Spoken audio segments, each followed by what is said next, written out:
अऊज़ुबिल्लाहि मिनश्शैतानिर्रजीम बिस्मिल्लाहिर्रहमानिर्रहीम।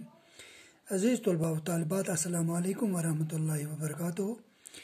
हमारी जमात है 10वीं मज़मून उर्दू, और आपकी उर्दू किताब से जो आज का मौजू हमने चुना है वो है आपकी उर्दू किताब में हाली एक खाका बुनियादी तौर पर तहरीर किया है मौलवी अब्दुल हक ने। खाका पर हमने तफसीली बात की थी। खाका जो मैंने आपको इससे पहले एक लेसन में एक क्लास में खाका पर नोट भी लिखवाया था जो मौलवी अब्दुल हक ने लिखा है। इसी पर हम आज बात करेंगे। जो इनका मौजू जो था हाली, तो ख्वाजा अल्ताफ़ हुसैन हाली पर इन्होंने ये खाका तहरीर किया है, तो इसी पर आज बात होगी आज के क्लास में। हाली मौलवी अब्दुल हक का लिखा खाका है जिसमें मौलवी अब्दुल हक मौलाना अल्ताफ़ हुसैन हाली को एक मिसाली शख्सियत तस्वुर करते हैं। इनको एक मिसाली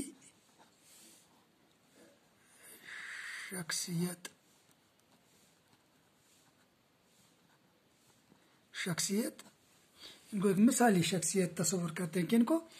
ख्वाजा मौलाना अल्ताफ़ हुसैन हाली को।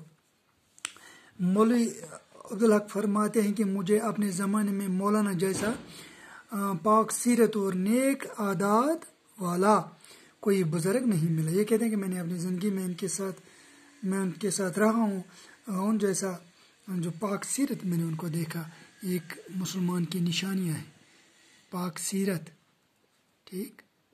एक मैंने इनको पाक सीरत पाया, और इनके आदात जो थे वो नेक आदात थे। नेक आदात, अच्छे आदात थे। ये हर एक मुसलमान में होने चाहिए, पाक सीरत और नेक आदात। कहते हैं कि मौलवी अब्दुल हक कि मैंने इनमें पाया मौलाना अल्ताफ़ हुसैन हाली के साथ जब मैं रहा, इनकी सोबत में जब मैं रहा, तो ऐसा कोई बुज़ुर्ग मुझे नहीं मिला। मौलाना हाली में नरमी और आजी कूट कूट कर बड़ी थी। दो चीज़ें इनमें थी, एक नरमी और आजिज़ी। नरमी और आजिज़ी ये इनमें कूट कूट कर भरी थी। इनका मिजाज नरम था और अक्सर अपने छोटों के साथ इंतहाई शफकत और मोहब्बत से पेश आते थे। जब छोटों से बात करते तो इंतहाई शफकत और मोहब्बत से पेश आते थे। बच्चों के साथ शफकत और मोहब्बत से पेश आते थे। मौलाना की मेहमान नवाजी बेमिसाल थी। मेहमान आने से वो बहुत खुश होते थे और सच्चे दिल से खातिर तवाज़ा करते। खातिर तवाज़ा किसको कहते हैं? खातिर तवाज़ा हो गया मेहमान की खिदमत करना। मेहमान की खिदमत, खातिर तवाज़ा, जो भी घर में होता मेहमान के लिए उनकी बड़ी कदर करते थे।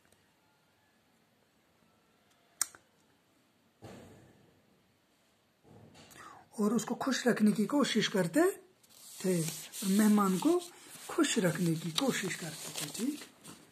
तो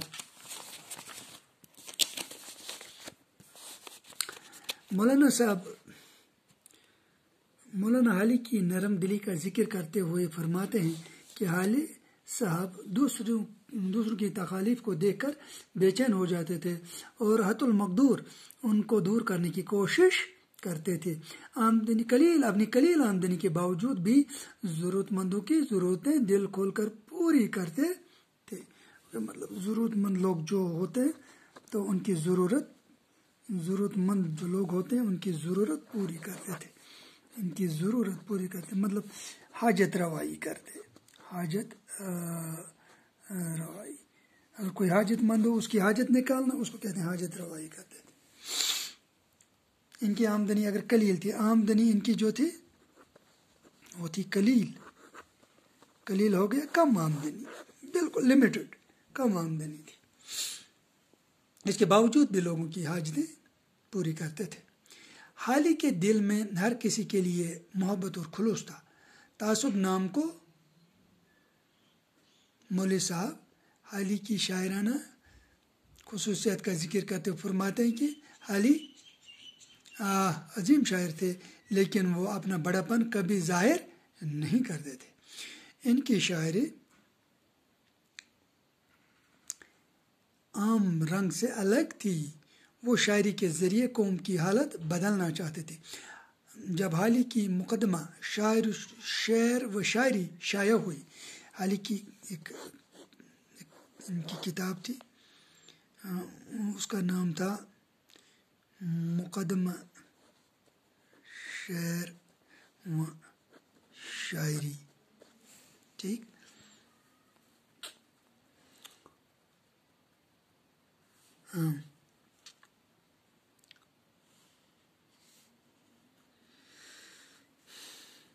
جب یہ شائع ہوئی تو گویا جب حالی کی مقدمہ شعر و شاعری شائع ہوئی تو گویا آگ لگ گئی۔ سر سید اور حالی کے مخالفوں کو موقع مل گیا کہ دونوں کو سخت نکتہ چینی کی گئی۔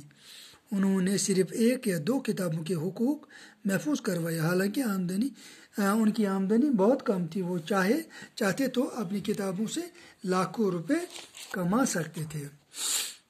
حالی نئی تعلیم کے بہت حامی تھے، لیکن آخر عمر میں کالجوں کے طالب علموں کو دیکھ کر انہیں قدر مایوسی ہونے لگتی تھی،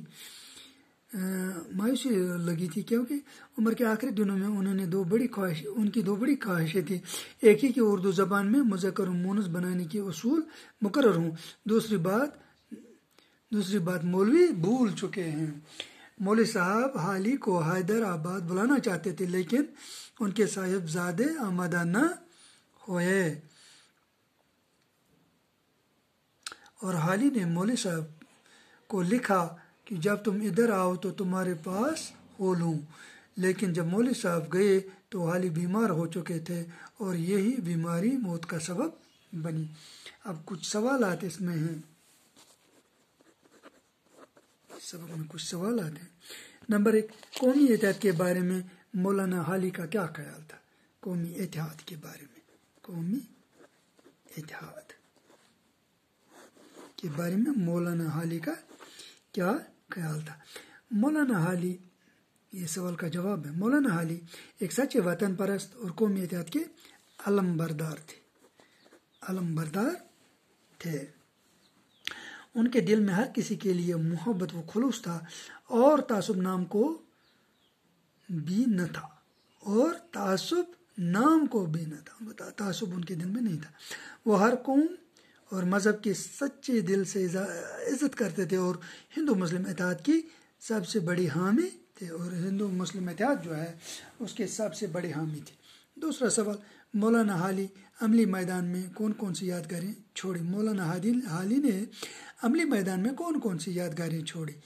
تو جواب میں ہم لکھیں گے مولانا حالی نے عملی میدان میں جو یادگاریں چھوڑی ہیں، ان میں ایک پانی پت میں ایک مدرسہ کا قیام۔ کہاں پر؟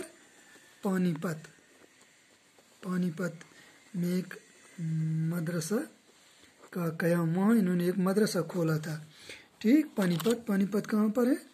پنجاب میں، پانی پت پنجاب میں، وہاں انہوں نے ایک مدرسے کا قیام کیا تھا، ان کی ایک یادگار ہے۔ اور دوسرا حالی، یہ حالی کی سکول کے نام سے موسوم ہے، اور دوسری اورینٹل لائبریری، اور ایک اورینٹل لائبریری، ایک لائبریری بھی کھولی تھی جسے پانی پت والے مستفید ہوئے تھے، یہ بھی پانی پت میں ہی انہوں نے کھولی تھی، پانی پت پنجاب، ایک لائبریری جس سے وہاں کے لوگ مستفید ہوتے ہیں۔ تو پیارے بچوں، آج کا کلاس ہم یہی اختتام کرتے ہیں، انشاءاللہ پھر ملیں گے اگر خدا لایا۔ وما علینا الا البلاغ المبین۔